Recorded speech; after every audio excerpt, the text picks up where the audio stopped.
Alors, bonjour à tous et puis bienvenue à l'émission du talk show de ce jour, en édition spéciale bien sûr. En fait, ce matin, nous avons le plaisir d'accueillir sur le plateau du talk show et l'organisme du Vieux Moulin, le centre du Vieux Moulin est représenté par M. Arcade Arakaza. Et moi, c'est Martial Essou et je suis chargée à l'accueil et l'intégration avec Bienvenue à l'immigrant. Et vous avez également sur le plateau la présidente Henriette Mvondo de Bienvenue à l'immigrant. Beaucoup de personnes ne savent pas qu'est-ce que c'est que Bienvenue à l'immigrant et puis c'est un grand plaisir pour moi de vous faire le tour. Et Bienvenue à l'immigrant est à la salle. C'est un organisme créé en 2017 par Henriette Mvondo. C'est un organisme communautaire à but non lucratif, bien sûr, et puis destiné à accueillir, venir en aide aux immigrants, quelle que soit leur origine, quelle que soit la situation qui les a conduits ici. Et c'est grâce aux différentes activités tenues le long de l'année par l'organisme Bienvenue à l'immigrant que les immigrants arrivent à se faire connaître, obtenir des informations nécessaires pour leur intégration et leur nouvel environnement au Canada, et puis également pour combattre les préjugés, en faisant des différences de chacun des forces et des opportunités de découverte. Donc, bienvenue à l'immigrant, c'est la maison des immigrants et nous sommes heureux de vous dire aujourd'hui que si le centre du Vieux Moulin est là, c'est également dans cet objectif, vous faire connaître les services, qu'est-ce qu'ils sont capables de vous aider à faire et pour vous orienter. Alors, je vais laisser rapidement la parole à la présidente Henriette Mvondo pour nous dire exactement qu'est-ce qu'elle vit avec Bienvenue à l'immigrant, parce qu'elle respire BAI. Merci beaucoup, Martial. Merci à toi encore ce matin. On se retrouve en train de recevoir un de nos acteurs communautaires, partenaires communautaires très importants de Ville-la-Salle. Nous faisons déjà un clin d'œil particulier comme ça à la direction, l'idée par Mme Hélène Lapierre et à toute son équipe. Nous sommes très heureux d'accueillir M. Arcade ce matin qui représente ce bel organisme avec qui nous avons un partenariat officiel depuis quelques mois et on est très heureux parce qu'ils font des choses extraordinaires à Ville-la-Salle et nous voulons donc aujourd'hui découvrir avec vous c'est quoi le centre du Vieux Moulin et d'avoir toutes les opportunités qu'il nous offre. Merci beaucoup. Donc, Monsieur Arcade, vous avez la parole. Merci beaucoup et puis je remercie toute l'équipe de l'organisme Bienvenue à l'immigrant justement de nous avoir invités pour parler du centre du Vieux Moulin. Et puis, comme je viens de le dire, nous avons officialisé notre partenariat ça fait quelques mois. Et puis, aujourd'hui, je suis ici pour vous parler justement de l'organisme du centre du Vieux Moulin.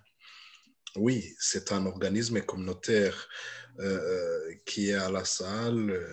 Et puis, notre objectif, c'est justement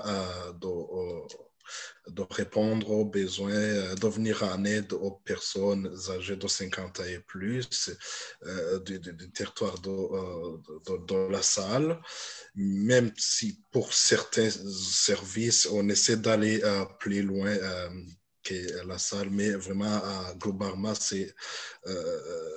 on est beaucoup plus à la salle.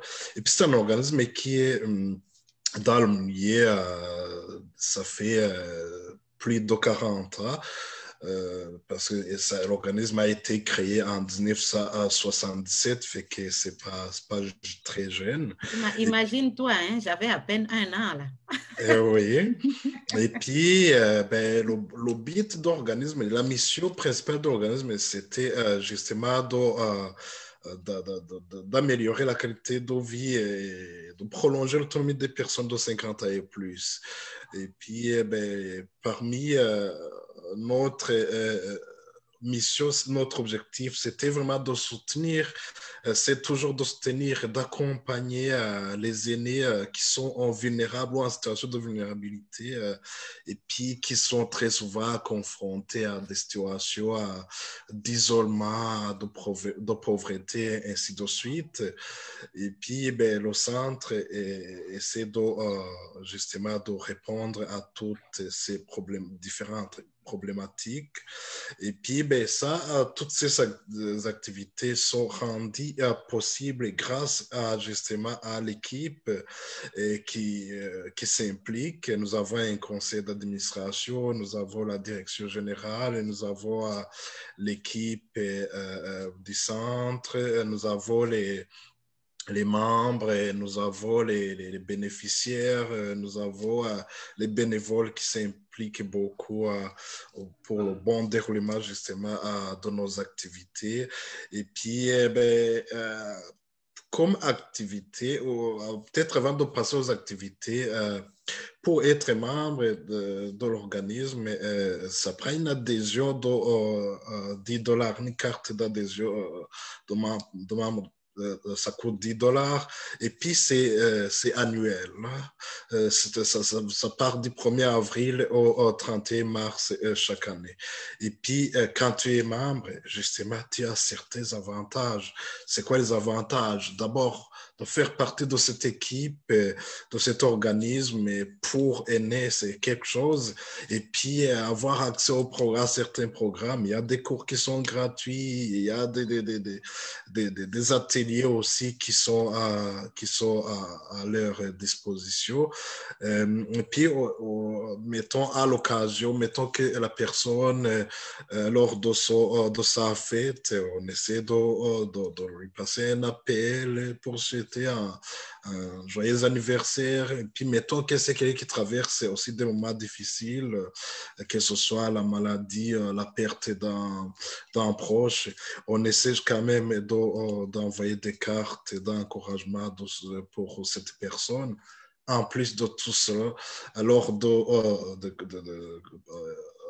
l'Assemblée générale annuelle, la personne a droit de voter quand elle est membre. Et puis, il y a aussi la présence au conseil d'administration pour les personnes membres. Et puis, ils reçoivent aussi des informations sur une base hebdomadaire, des activités qui sont en place ou à venir.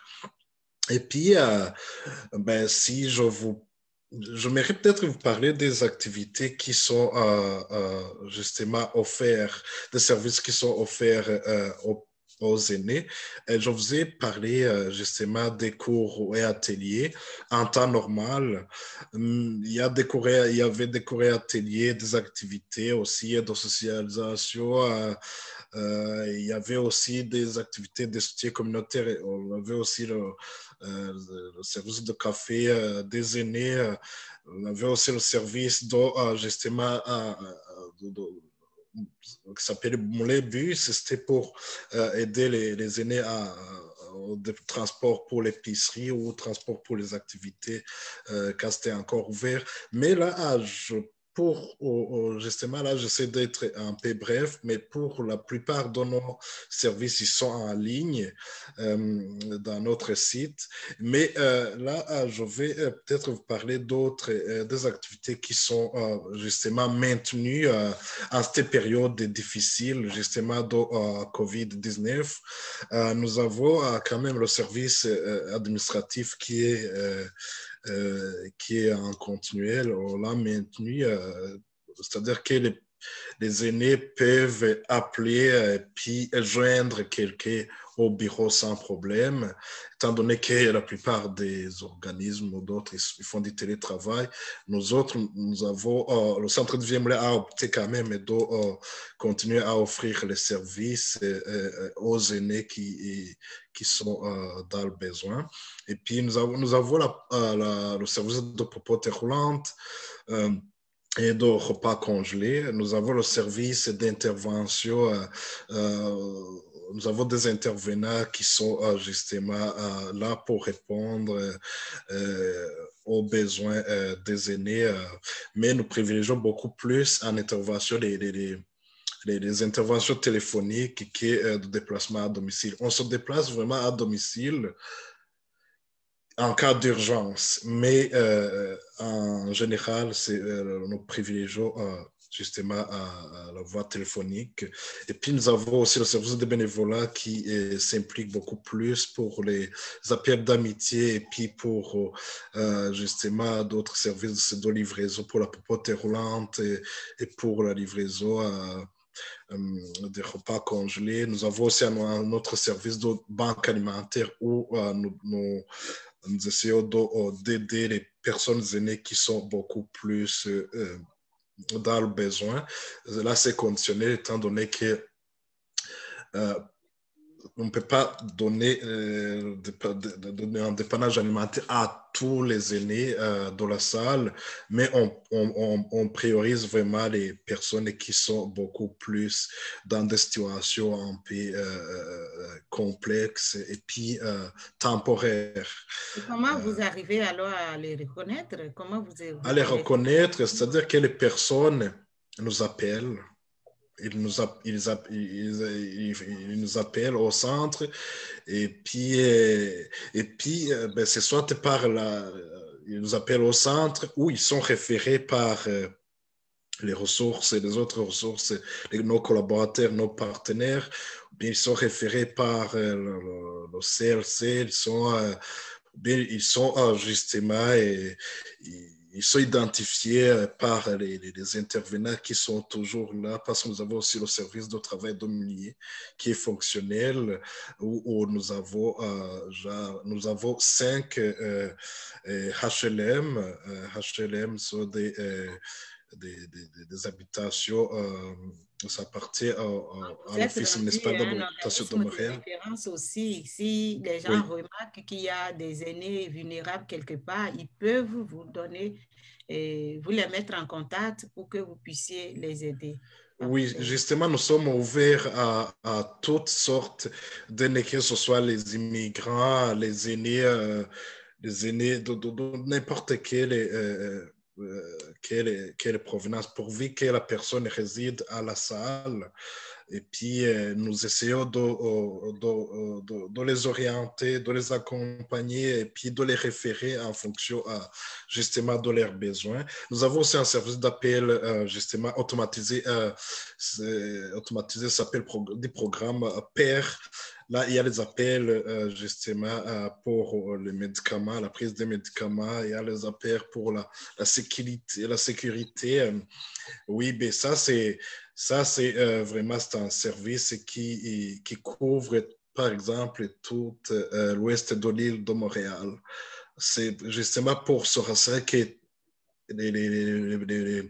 les aînés sont bien, qu'il n'y a pas eu de danger à domicile, étant donné que la plupart des aînés vivent seuls.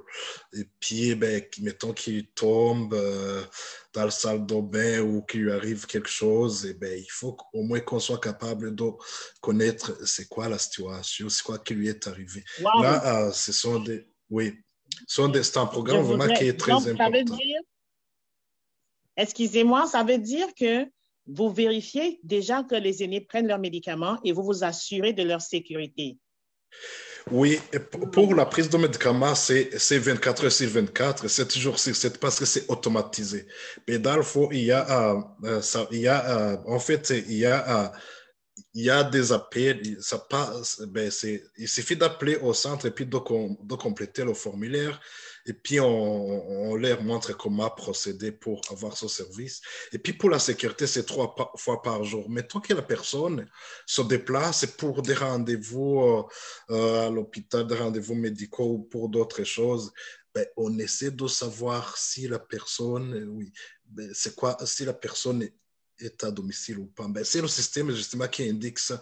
Mettons que la personne manque à l'appel ou quoi que ce soit, ça alerte au centre de Vieux-Moulin et puis là, on essaie de passer par plusieurs voies et moyens pour voir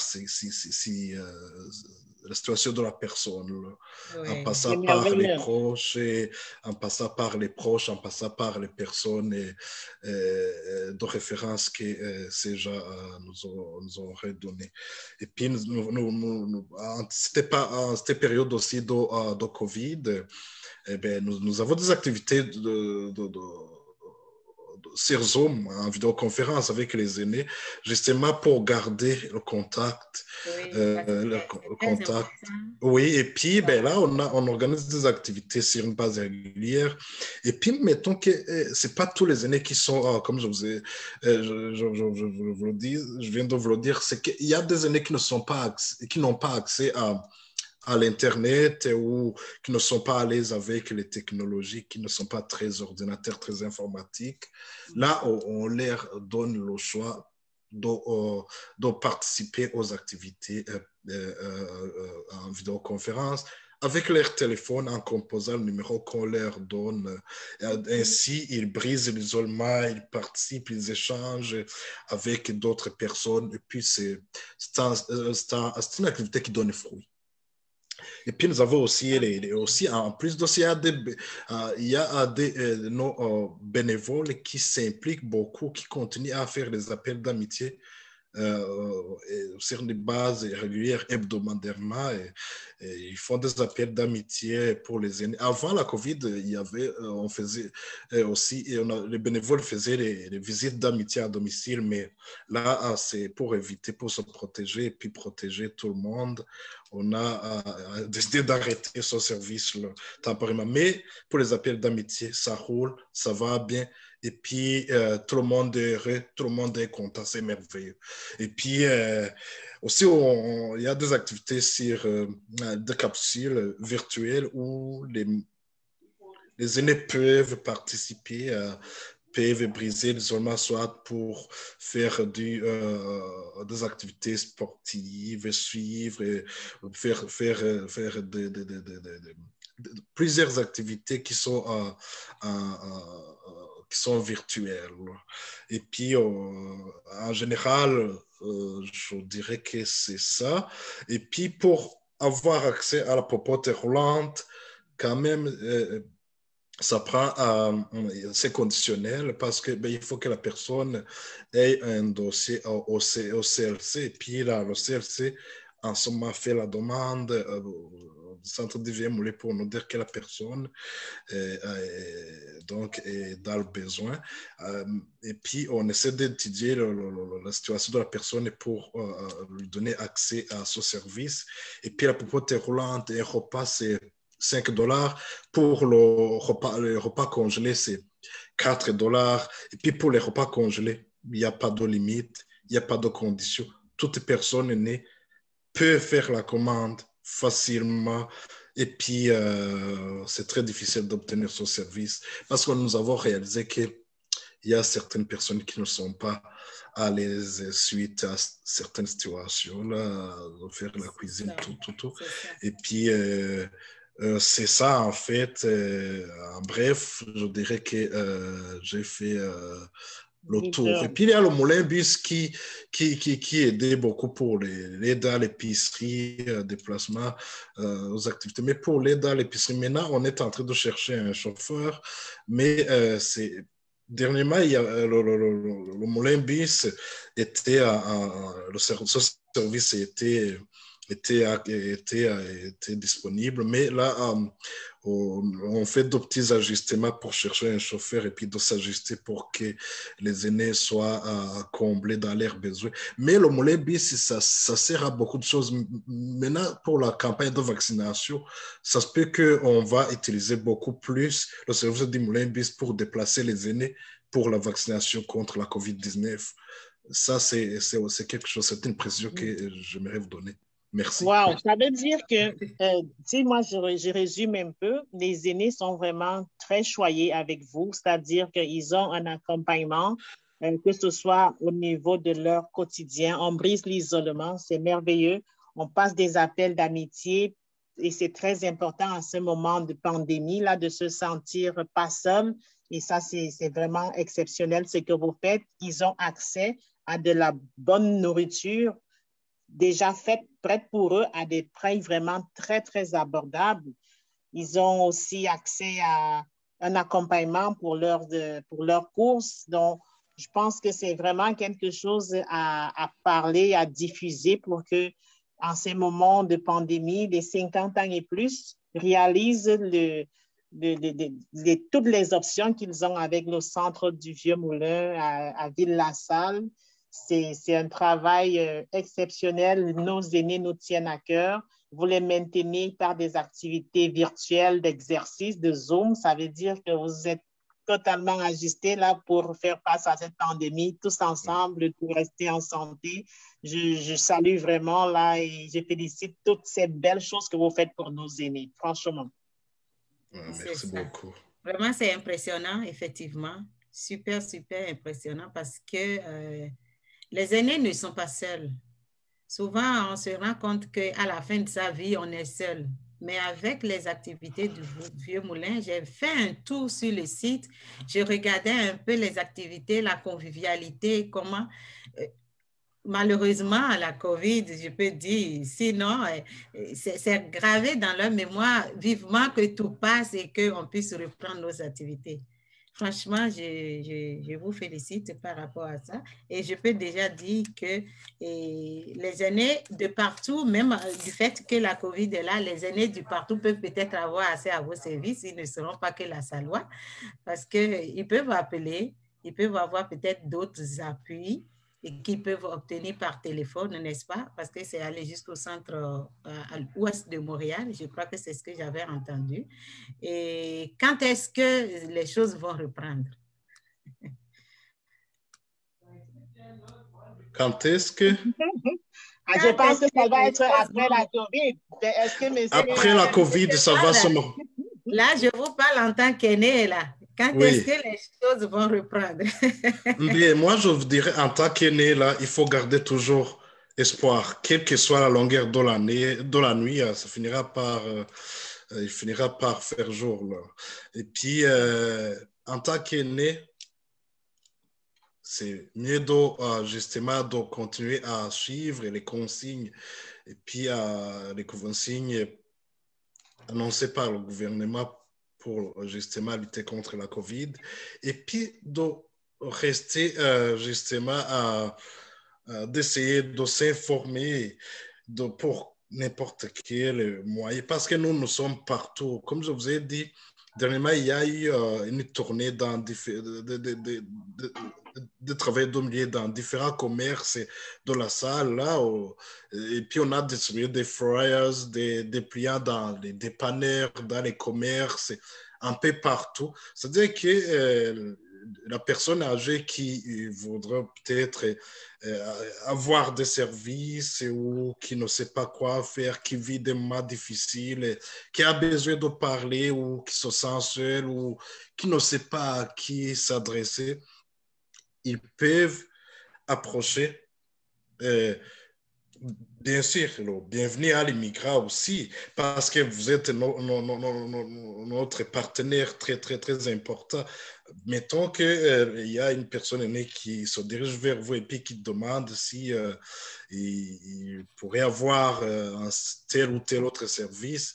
Ça nous fera plaisir peut-être d'avoir les références provenant de votre organisme et puis d'autres organismes et d'autres ressources diminuées qui sont là pour justement aider, contribuer justement à promouvoir, à améliorer la qualité de vie de ces personnes aînées, des personnes âgées qui sont dans le milieu. Et puis, nos services sont confidentiels. Les personnes âgées, on sait que sont des personnes qui aiment la confidentialité, ben, comme toute autre personne. Nos services sont confidentiels et puis sont aussi rassurants. Nous avons des personnes qui sont beaucoup plus professionnels qui sont capables justement d'aller plus loin, de répondre aux besoins des aînés avec l'implication justement de tout un chacun. Merci. Est-ce que vous avez des défis en ce moment? Mais La justement, COVID, est-ce qu'il y a d'autres défis? Est-ce qu'il y a des difficultés auxquelles vous êtes souvent confrontés et qui font que... Ouais. Oui, les difficultés auxquelles on est confronté présentement, c'est beaucoup plus au repérage des aînés, parce qu'il y a des aînés qui restent isolés et puis que même si nous fournissons tous nos efforts pour essayer de les joindre, il y a des aînés qui sont encore dans leur maison, qui sont seuls et puis qui ne savent pas où demander les services. C'est cela qu'on essaie de, justement, c'est notre grand défi. Là. Ça fait plus de 40 ans qu'on est là, mais on voit toujours de nouveaux visages. Et puis, il y a aussi le gros défi, un grand défi, c'est pour les personnes qui demandent de l'aide justement à l'épicerie, étant donné que la plupart, avec le temps, la santé des aînés se détériore. Et puis, la plupart des aînés ont besoin de services genre pour aller faire l'épicerie, de l'aide à l'épicerie, étant donné que même certaines épiceries comme, je ne sais pas, IGA, Maxi ou autres, ben, très souvent, ils priorisent les commandes par Internet que par téléphone. Et puis, ce n'est pas tous les aînés qui ont accès à l'Internet. Fait que ça, c'est un grand défi. On essaie de faire mieux. Il y a un projet qui s'en vient qui va justement essayer de répondre à ce besoin, de parier à ce défi qui est le manque justement de ce service pour venir en aide aux aînés inaptes de se déplacer pour faire l'épicerie. Et étant donné que c'est un service très, très, très important pour les besoins alimentaires surtout. Hein. Oui. C'est ça. Ouais. Donc, merci beaucoup pour toutes ces informations. Je pense que c'est des informations très utiles pour ceux qui nous suivent en ce moment, qui ont ou qui connaissent des aînés encore un peu cachés, isolés dans leur maison. Ils peuvent toujours faire recours à BAI pour directement, ou s'ils sont plus proches de vous, aller vraiment chercher le service. Les services sont disponibles. Et ce qu'on a remarqué, c'est qu'ils ne sont pas connus. Alors, je vais un petit tour de table à Madame Henriette pour lui dire, est-ce qu'elle a un dernier mot, est-ce qu'elle a une sollicitation à l'endroit de nos chers téléspectateurs, parce que nous sommes à la télé. Oui, honnêtement, ce que je veux dire, c'est d'abord un merci. Merci à notre partenaire du Centre du Vieux-Moulin pour toutes ces belles informations. Ça fait chaud au cœur de voir cette place importante qu'occupent nos aînés. Est-ce que c'est une composante très importante de notre communauté et de voir tout ce qui est mis à leur disposition autour d'eux par le Centre du Vieux-Moulin. On est vraiment comme émerveillés de ces services. Maintenant, nous allons servir des ambassadeurs là, de diffusion de cette bonne nouvelle pour que tous les aînés, encore plus d'aînés, puissent bénéficier de ces services magnifiques que vous offrez. Et comme on a dit aujourd'hui, c'est la première émission où vous venez parler du Centre du Vieux-Moulin, mais nous sommes vraiment comme contents et nous sommes certains qu'il y aura d'autres émissions où vous viendrez encore comme renforcer sur certaines activités que vous prévoyez avec des aînés et continuer à donner de l'information sur ces services parce que plus encore en cette période de pandémie, c'est notre population avec qui nous devons garder le contact pour qu'ils ne se sentent pas isolés et vous faites ça de façon excellente. Donc, merci pour votre partenariat, merci pour votre impact dans la vie de nos aînés et vivement que le futur soit encore meilleur là avec la fin de cette pandémie pour permettre des activités encore plus le fun avec cette tranche de la population. Merci beaucoup et merci à vous tous. Merci d'avoir été là, de donner de votre temps. Et les aînés à l'honneur, nous les aimons vraiment. C'est la population la plus touchée par ce que nous vivons en ce moment et c'est la population qui a aussi besoin de plus d'aide naturellement avant que la pandémie n'arrive. Donc, vous faites un travail formidable. Je vais juste demander à tout le monde de continuer à passer l'information. Il faut que ça circule, qu'on puisse vraiment aller au secours de bon nombre de personnes. Et c'est de tout mon cœur, je dis, je vous aime à tous nos aînés qui arrivent à nous suivre directement ou en différé de partout à travers le monde. Quand je vois un aîné ici, je dis, lui, c'est mon grand-père, celle-là, c'est ma grand-mère. Et comme ils ne sont pas là, j'en ai trouvé aussi ici. Donc, j'ai beaucoup de mamies et de papis et du coup, je les adore beaucoup et je suis de cœur avec eux. Et au nom de l'organisme BAI et du Vieux Moulin, je dis simplement que tout viendra bientôt comme avant. Et on va ressortir, on va aller prendre de la crème glacée, on va marcher dans les rues, on va aller se reposer au bord de la piscine et puis la vie va reprendre. Donc, du courage à tout le monde et puis on va se dire rendez-vous dans 15 jours pour d'autres émissions et puis rendez-vous à une autre fois pour notre cher organisme, le Centre du Vieux Moulin, et pour d'autres sujets. À très bientôt et bye bye. Bye. Bye bye.